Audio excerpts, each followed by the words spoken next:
Welcome to my YouTube channel भी topic update. भी topic update में आपका स्वागत है। तो आइए हम एक नई सीरीज आज से स्टार्ट करने वाले हैं जो एसपीटी साइंस जो है उनकी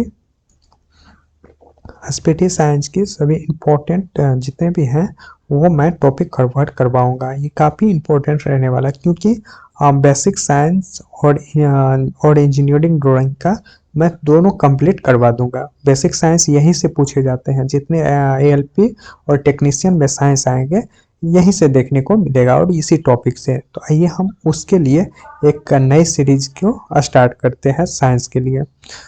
तो सबसे पहले बात कर लें, और जितने भी एग्ज़ाम है साइंस काफ़ी रोल अदा करता है सभी एग्ज़ाम में। बिहार एसएससी में 25 क्वेश्चन रहेंगे साइंस से, तो वो सारे यहीं से कवर हो जाएंगे। तो आइए हम देखते हैं इम्पोर्टेंट क्वेश्चन आज के। तो पहले इस में हम पहले थ्योरी कर लेंगे, थोड़े से उनके डिटेल जान लेंगे और फिर उनके सेट वाइज क्वेश्चन का प्रैक्टिस कर लेंगे। 30 क्वेश्चन का एक प्रैक्टिस होगा इम्पोर्टेंट, वो भी साइंस का। जो टॉपिक हम पहले एक वीडियो में कवर करवाएंगे और सेकंड वीडियो में उनका वो ऑब्जेक्टिव क्वेश्चन रहेगा। तो आइए आज का पहले टॉपिक का पहला टॉपिक देख लेते हैं। तो हेनरी बैकुरल। तो हेनरी बैकुरल जो है ये वैज्ञानिक है और ये फ्रांसीसी वैज्ञानिक है, ठीक। और इन्होंने रेडियो एक्टिविटी तथा गामा किरणें की खोज किया था। तो पूछा जाता है गामा किरणों की खोज किसने किया और रेडियो एक्टिविटी का खोज किसने किया। तो हेनरी बैकुरल जो है रेडियो एक्टिविटी और गामा किरणों की खोज किया है। ये कहाँ के थे, ये देश भी पूछ लिया जाता है, तो याद रखिएगा आप, ये फ्रांसीसी हैं। कहाँ के हैं ये, फ्रांस। और ईस्वी की बात कर लें तो 1852 से 1908 तक का इसका कार्यकाल रहा। आगे बात कर लें नील बोहर। नील बोहर से याद रख लीजिए, यह डेनमार्क के वैज्ञानिक थे जिन्होंने क्या की, तो परमाणु की संरचना का मॉडल प्रतिपादित किया था और इन्होंने 1922 ईस्वी में नोबेल पुरस्कार प्राप्त किया। पूछा जाता है कि नील बोहर को पूछ लिया जाएगा कि परमाणु की संरचना करने वाले नील बोहर को कब नोबेल पुरस्कार मिला। तो जितने हाई लेवल के एग्जाम होते हैं उसमें डेट इसमें पूछ लिया जाएगा, नहीं तो डायरेक्ट इसमें पूछ लिया जाएगा नील बोहर का संबंध या परमाणु की संरचना किसने दिया, किसने प्रतिपादित किया, तो नील बोहर याद रख लीजिएगा। तो आगे बात कर लेते हैं हेनरी कैवेंडिश। काफ़ी इंपॉर्टेंट हेनरी कैवेंडिश रहने वाला है क्योंकि इन्होंने क्या किया था, हाइड्रोजन का खोज किया था। हेनरी कैवेंडिश क्या किया, हाइड्रोजन का खोज किया था। और ये कहाँ के वैज्ञानिक थे, तो ब्रिटिश वैज्ञानिक हेनरी कैवेंडिश थे। और इसका ईस्वी भी याद रखिएगा, 1731 से 1810 तक। आगे बात कर लें जेम्स चैडविक। तो जेम्स चैडविक ने क्या किया, तो ये न्यूट्रॉन की खोज की। तो न्यूट्रॉन की खोज किसने की, जेम्स चैडविक। और ये कहाँ के थे, तो ये ब्रिटिश वैज्ञानिक है। तो ब्रिटिश वैज्ञानिक जेम्स चैडविक ने न्यूट्रॉन की खोज की और 1932 ईस्वी में परमाणु की रचना में विद्युत आवेश रहित परमाणु कण, यानी कि ईस्वी भी याद कर लीजिएगा, तो 1932 ईस्वी में परमाणु की रचना में विद्युत आवेश रहित परमाणु कण न्यूट्रॉन की खोज की थी 1932 ईस्वी में। आगे की क्वेश्चन की बात कर लें तो कोपरनिकस जो थे वो पोलैंड के वैज्ञानिक खगोल शास्त्री थे। ये भी पूछ लिया जाता है, तो इसमें से कौन खगोल शास्त्री थे, तो यह पूछ लेगा कोपरनिकस कौन थे, तो खगोल शास्त्री थे जिन्होंने क्या किया, सबसे पहले ये बताया कि पृथ्वी स्थिर नहीं है और सूर्य के चारों ओर घूमती है। तो कोपरनिकस ही ने बताया था कि जो पृथ्वी है सूर्य के चारों ओर चक्कर लगाता है। और ये पोलैंड के खगोल शास्त्री थे। ये काफ़ी एग्जाम में देखने को मिलता है, काफ़ी इंपॉर्टेंट क्वेश्चन है ये, आप लोग इसे नोट करते जाइएगा। आगे बात कर लें मैडम क्यूरी। मैडम क्यूरी से याद रखिएगा, इन्होंने 2 बार नोबेल पुरस्कार प्राप्त किया है। तो ये कहाँ के वैज्ञानिक है? पोलैंड के वैज्ञानिक है। याद रखिएगा पोलैंड के वैज्ञानिक है, पर इनका जन्म कहाँ हुआ था? फ्रांस की नागरिक ग्रहण कर ली। यह पोलैंड के वैज्ञानिक थी, पर बाद में यह कहाँ की? फ्रांस की नागरिकता प्राप्त कर ली। और इन्होंने रेडियम की खोज की। ठीक,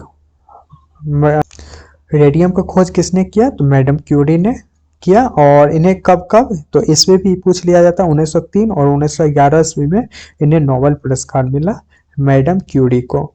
आगे बात कर लें तो जॉन डाल्टन। तो जॉन डाल्टन के बारे में बात करें तो ये ब्रिटिश वैज्ञानिक थे। जॉन डाल्टन कहाँ के थे? तो ब्रिटिश के वैज्ञानिक थे। और इन्होंने क्या किया? तो परमाणु के सिद्धांत का प्रतिपादन किया। तो परमाणु का सिद्धांत किसने दिया? तो जॉन डाल्टन ने दिया। और गुणित अनुपात का नियम भी इन्होंने प्रतिपादित किया।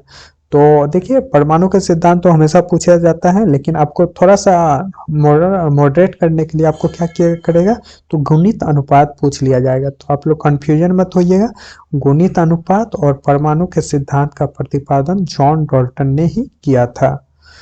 आगे की क्वेश्चन की बात कर ले तो चार्ल्स रॉबर्ट डार्विन।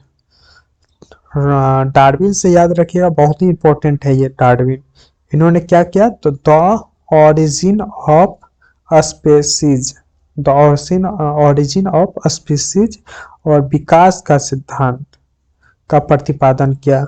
या प्राकृतिक वर्ण और नेचुरल सिलेक्शन का नियम इन्होंने द्वारा ही प्रतिपादित किया था, इनके द्वारा ही प्रतिपादित किया था। तो याद रखिएगा ब्रिटिश वैज्ञानिक थे। डार्विन कहाँ के थे? ब्रिटिश के थे। और इन्होंने क्या किया था? इनकी पुस्तक है द ओरिजिन ऑफ स्पीसीज में क्या? विकास का सिद्धांत का प्रतिपादन किया। तो बुक पूछ ले, द ओरिजिन ऑफ स्पीसीज किसका बुक है? तो चार्ल्स डार्विन का है। विकास का सिद्धांत किसने दिया? तो चार्ल्स डार्विन ने दिया। प्राकृतिक वर्ण या नेचुरल सिलेक्शन का नियम किसने दिया? तो चार्ल्स डार्विन ने दिया। ये काफी इंपॉर्टेंट है, ये तीनों इनका प्रतिपादन। आइए आगे की बात कर लें। अल्बर्ट आइंस्टीन, ये भी इंपॉर्टेंट है। तो अल्बर्ट आइंस्टीन ये यहूदी मूल के जर्मन वैज्ञानिक थे। पूछ लिया जाता है कहाँ के वैज्ञानिक थे अल्बर्ट आइंस्टीन? तो जर्मनी के थे, जो बाद में अमेरिका में जाकर बस गए थे। तो अल्बर्ट आइंस्टीन पहले कहाँ के हैं? यहूदी मूल के हैं और जर्मन वैज्ञानिक है, जो बाद में कहाँ गए? अमेरिका में जाकर बस गए। इन्होंने 1933 ईस्वी में क्या किया? सापेक्षिकता सापेक्षिकता का सिद्धांत दिया। तो याद रखिएगा आप, सापेक्षता का सिद्धांत दिया था। और इसे E बराबर mc² भी कहा जाता है। एग्जाम में डायरेक्ट देखने को मिलेगा। तो E बराबर mc² का प्रतिपादन किसने किया? तो अल्बर्ट आइंस्टीन ने किया। इन्होंने प्रकाश का विद्युत प्रभाव की भी व्याख्या की। तो डायरेक्ट पूछ लिया जाता है प्रकाश का विद्युत प्रभाव की व्याख्या किसने की? तो अल्बर्ट आइंस्टीन ने। इसे नोबेल पुरस्कार भी मिल चुका है। तो ये भी पूछता है कि अल्बर्ट आइंस्टीन को जो नोबेल पुरस्कार मिला तो किस लिए मिला? तो प्रकाश विद्युत प्रभाव की व्याख्या के लिए इनको नोबेल पुरस्कार मिला है। आइए और आगे देखते हैं। आगे की बात कर लें तो अलेक्जेंडर फ्लेमिंग। तो अलेक्जेंडर फ्लेमिंग क्या किया था? ये कहाँ के थे? ये ब्रिटिश बैक्टीरियोलॉजिस्ट थे। बैक्टीरियोलॉजिस्ट से याद रखिएगा, ये बैक्टीरियोलॉजिस्ट थे। इन्होंने लाइसोजाइम तथा पेनिसिलिन की खोज की थी। काफी इंपॉर्टेंट, हमेशा पूछा जाता है। तो पेनिसिलिन की खोज किसने की? तो अलेक्जेंडर फ्लेमिंग ने की। और लाइसोजाइम का भी खोज अलेक्जेंडर फ्लेमिंग ही ने किया था। ये ब्रिटिश के वैज्ञानिक हैं और इन्हें बैक्टीरियोलॉजिस्ट कहा जाता था।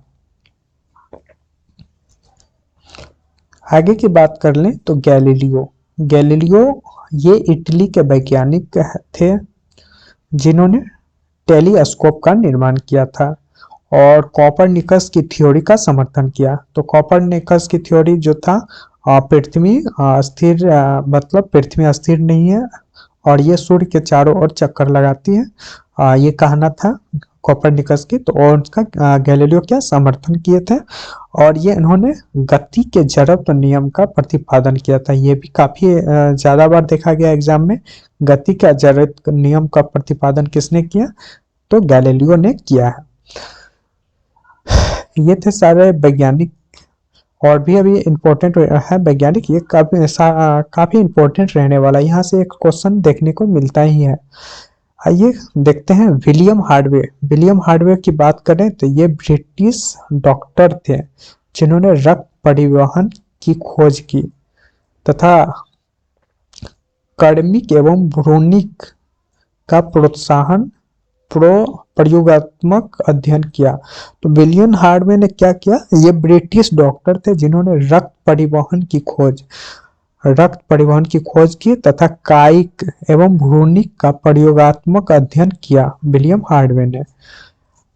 आगे की बात कर ले तो एडवर्ड जेनर काफी इंपॉर्टेंट है।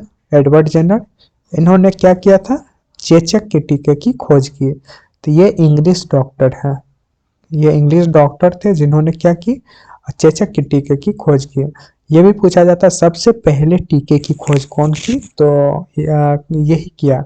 सबसे पहले टीके का खोज एडवर्ड जेनर ने ही किया। और चेचक का ये टीका सबसे पहला टीका है। जोसेफ लिस्टर की बात करें तो ये ब्रिटिश सर्जन थे। लिस्टर से याद करिए, एंटीसेप्टिक सर्जरी से याद रखिएगा, ये सर्जन थे जोसेफ लिस्टर सर्जन। इस तरह से इसे याद कर लीजिए एक दो बार, आप इसे वीडियो को देख के तो याद हो जाएगा। तो पूछेगा कि जोसेफ लिस्टर किस चीज का प्रतिपादन किए थे, तो एंटीसेप्टिक सर्जरी का विकास किया था और ब्रिटिश सर्जन थे।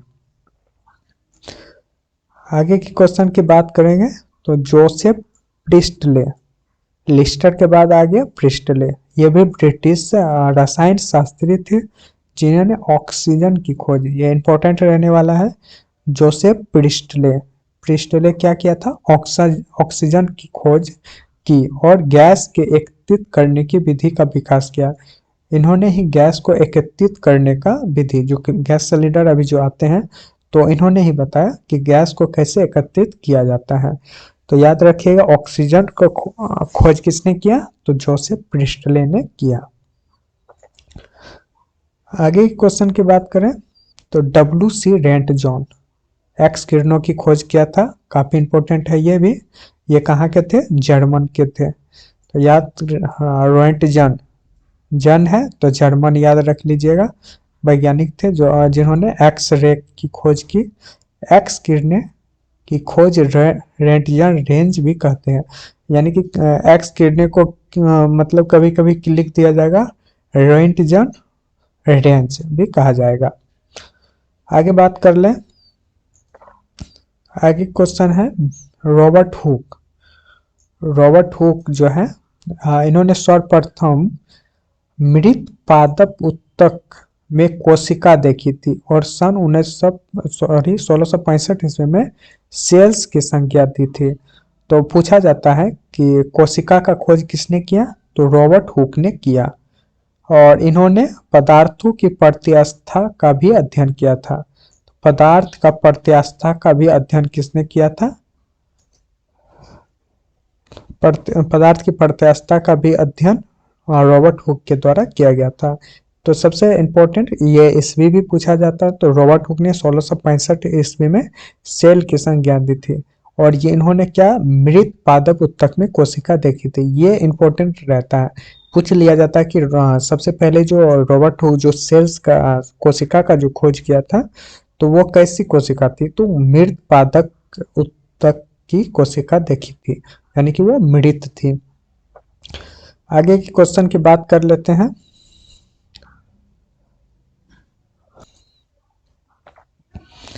आगे की बात कर लें तो अर्नेस्ट रदरफोर्ड, तो यह स्कॉटलैंड के वैज्ञानिक थे जिन्होंने 1911 ईस्वी में परमाणु के नाभिक की खोज की थी।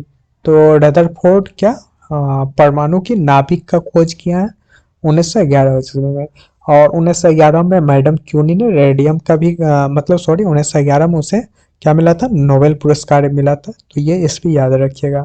अर्नेस्ट रदरफोर्ड ने परमाणु के नाभिक की खोज की थी। रदरफोर्ड से याद रखिएगा, परमाणु के नाभिक।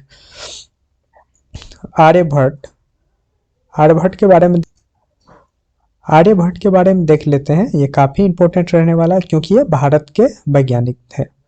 तो प्राचीन भारत के एक प्रसिद्ध खगोलविद एवं गणितज्ञ, याद रखिएगा, पूछ लेता है आर्यभट्ट क्या थे, तो गणितज्ञ थे और खगोलज्ञ भी थे, जिनकी रचना आर्यभट्टीय कहलाती है। पूछा जाता है कि आर्यभट्टीय रचना किसकी है, तो आर्यभट्ट की है।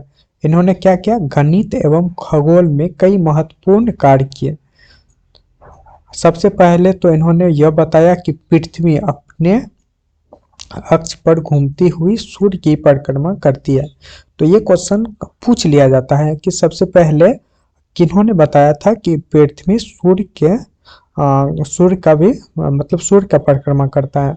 तो ये सबसे पहले कोपरनिकस से पहले आर्यभट्ट ने बताया था। अगर ऑप्शन में आपको ऐसा मिल जाए आर्यभट्ट मिले तो सबसे पहले आप आर्यभट्ट टिक कीजिएगा। और उन्होंने ये भी बताया कि पृथ्वी जो है ना पृथ्वी अपने अक्ष पर भी घूमती है और सूर्य का भी परिक्रमा करती है। तो ये काफी इंपॉर्टेंट रहने वाला है क्योंकि ये भारत के थे, ये भी याद रखिएगा। आगे बात कर लें, जगदीश चंद्र बोस, ये भी प्रसिद्ध भौतिकी वैज्ञानिक था, जिन्होंने क्या किया, मार्कोनी से भी पहले, यानी कि जो मार्कोनी ने किया था बेतार की तार का, उससे पहले भी इन्होंने बेतार प्रणाली का प्रदर्शन किया था। उन्होंने वनस्पतियों की संवेदनशीलता पर अनेक आश्चर्यजनक प्रदर्शन किए। इन्होंने बोस इंस्टीट्यूट की स्थापना की। तो ये पूछा जाता है बोस इंस्टीट्यूट का स्थापना किसने किया, तो जगदीश चंद्र बोस ने किया था। इन्होंने क्रेस्कोग्राफ नाम के यंत्र का भी आविष्कार किया। तो ये काफी इंपॉर्टेंट है। क्रेस्कोग्राफ पूछा जाता है का नामक यंत्र का आविष्कार किसने किया, तो ये जगदीश चंद्र बोस ने किया था। यह भी भारत के ही थे, याद रखिएगा। आगे की बात कर लें, चंद्रशेखर वेंकट रमन, यह रमन प्रभाव के लिए 1930 में भौतिकी के क्षेत्र में नोबेल पुरस्कार मिला।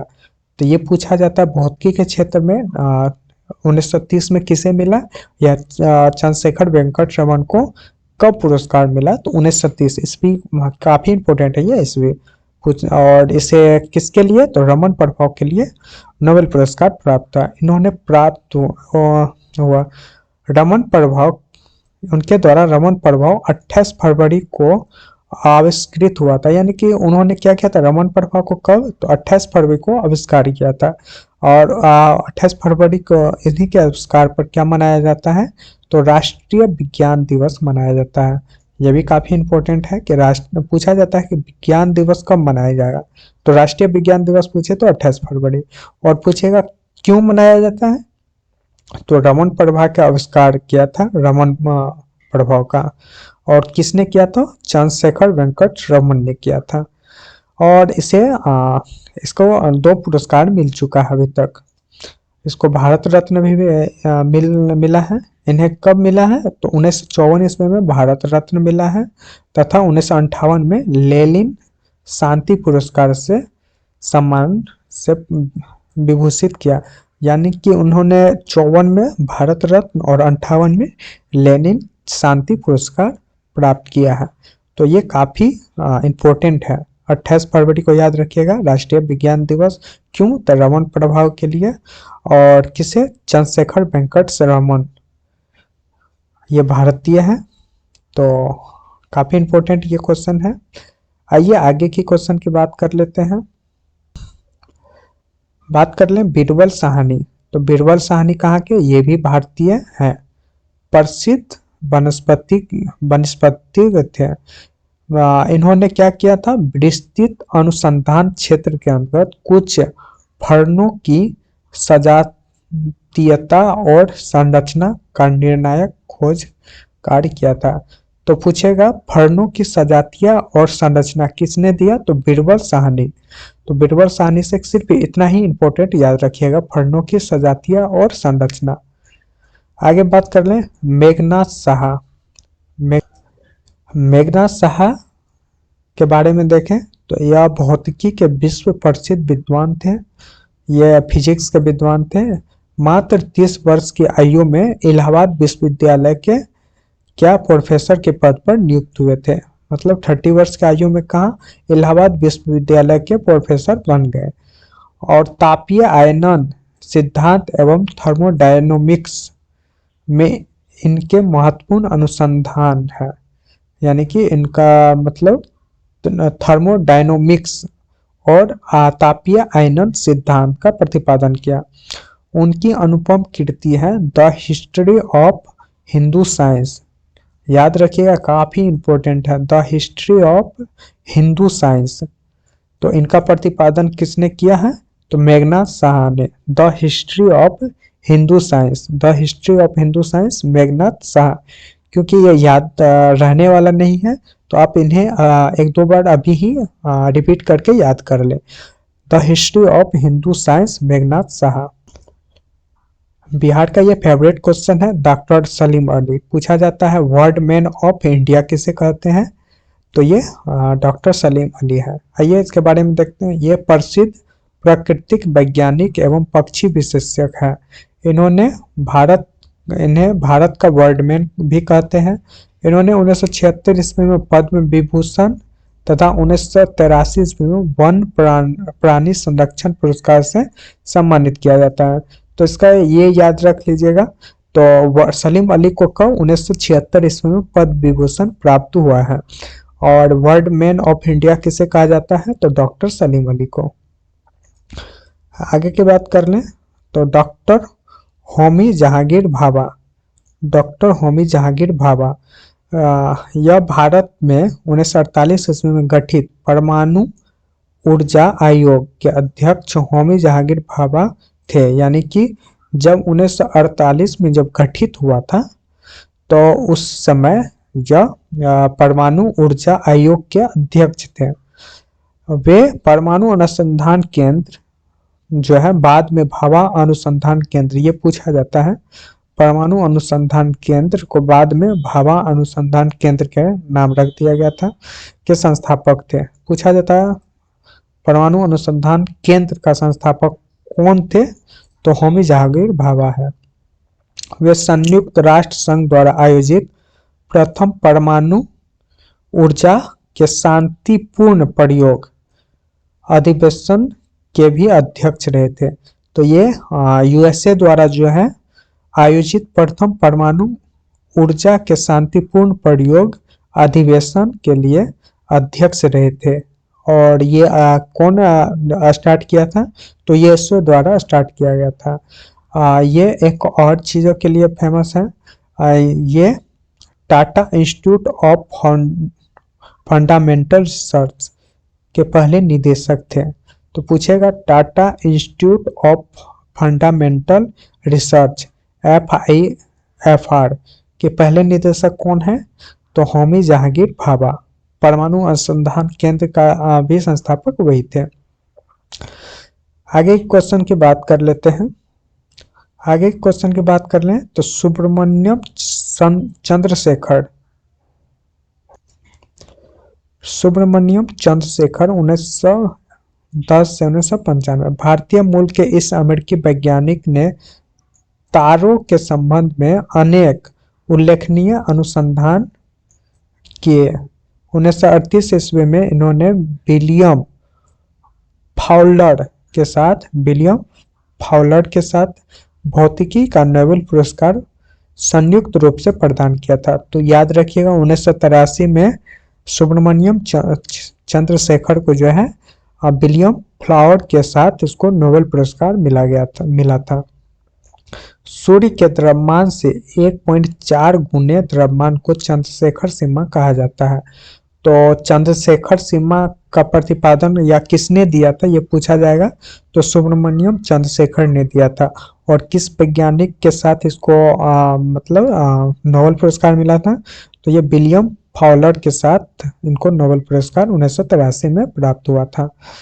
आगे बात कर लें हरगोविंद खुराना। तो हरगोविंद खुराना के बारे में बात कर लें, इन्होंने क्या किया था, अनुवांशिकी प्रोटीन संश्लेषण पर अत्यंत उल्लेखनीय अनुसंधान किए और अनुवांशिकी कोड की खोज की। तो पूछा जाता है अनुवांशिक कोड की खोज किसने की, तो हरगोविंद खुराना जी ने किए थे। इन्होंने 1968 ईस्वी में अपने अमेरिकी सहकर्मियों के साथ चिकित्सक विज्ञान का नोबेल पुरस्कार प्राप्त हुआ है। तो इन्हें भी नोबेल पुरस्कार मिला हुआ है 1968 ईस्वी में, अमेरिकी सहकर्मियों के साथ इसको नोबेल पुरस्कार मिला है। अनुवांशिक कोड से याद रख लीजिएगा, हरगोविंद खुराना। आगे बात कर लें सतीश धवन। आगे की बात कर लें तो सतीश धवन भारतीय अंतरिक्ष अनुसंधान संस्थान इसरो बेंगलोर में स्थित है। तो ये पूछा जाता है इसरो कहाँ स्थित है, तो इसरो बेंगलोर में स्थित है। और ये जो है इसके भूतपूर्व अध्यक्ष थे। सतीश धवन जो है ये इसरो के अध्यक्ष रह चुके हैं। इसके अथक प्रयास से आर्यभट्ट, रोहिणी तथा एप्पल जैसी उपग्रह अंतरिक्ष में प्रक्षेपित किए गए। तो सतीश धवन काफ़ी इम्पोर्टेंट है। ये इसरो के भूतपूर्व अध्यक्ष थे। इन्होंने ही आर्यभट्ट, रोहिणी तथा एप्पल जैसे उपग्रह अंतरिक्ष में प्रक्षेपित किए। इन्होंने सुपरसोनिक एवं ट्रांससोनिक विंड टनल के निर्माण में योगदान दिया। तो ये सुपरसोनिक एवं ट्रांससोनिक विंड जो टनल है उनके निर्माण में योगदान दिया है। तो सतीश धवन काफ़ी इम्पोर्टेंट है, ये भी याद रखिएगा। इसरो ये इम्पोर्टेंट रखिएगा, इसरो कहाँ है, तो बेंगलोर में है। आगे बात कर लें विक्रम साराभाई। तो सुप्रसिद्ध भारतीय वैज्ञानिक विक्रम साराभाई परमाणु ऊर्जा आयोग एवं भारतीय अंतरिक्ष अनुसंधान संगठन के अध्यक्ष भी रह चुके हैं। तो विक्रम साराभाई भारतीय अंतरिक्ष अनुसंधान संगठन के अध्यक्ष रह चुके हैं। फिजिकल रिसर्च लेबोरेटरी अहमदाबाद में है जो, और इंडियन इंस्टीट्यूट ऑफ मैनेजमेंट की स्थापना इनका अहम योगदान है। तो ये फिजिकल रिसर्च लेबोरेटरी और जो अहमदाबाद में है और इंडियन इंस्टीट्यूट ऑफ मैनेजमेंट की स्थापना किया है, कौन किया है, तो विक्रम साराभाई। ये कहाँ भारत के हैं सुप्रसिद्ध वैज्ञानिक जो उन्होंने क्या किया, विक्रम साराभाई परमाणु ऊर्जा आयोग एवं भारतीय अंतरिक्ष अनुसंधान आयोग के अध्यक्ष रह चुके हैं। ये जितने भी वैज्ञानिक खगोलज्ञ वनस्पतीय जो भी थे ये काफ़ी इम्पोर्टेंट हैं। इनको एक दो बार आप देख के नोट भी कर सकते हैं और इन्हें याद कर लें। आगे इनके सारे ऑब्जेक्टिव टाइप के क्वेश्चन सेकंड वीडियो में मैं प्रोवाइड करवाने वाला हूँ। ये इनके सारे ऑब्जेक्टिव टाइप क्वेश्चन हैं जो जितने थ्योरी थे उनके सेट के आधार पर 30 से 40 क्वेश्चन होंगे। तो इनको मैं कल करवा दूंगा। ओके, मिलते हैं नेक्स्ट वीडियो में। थैंक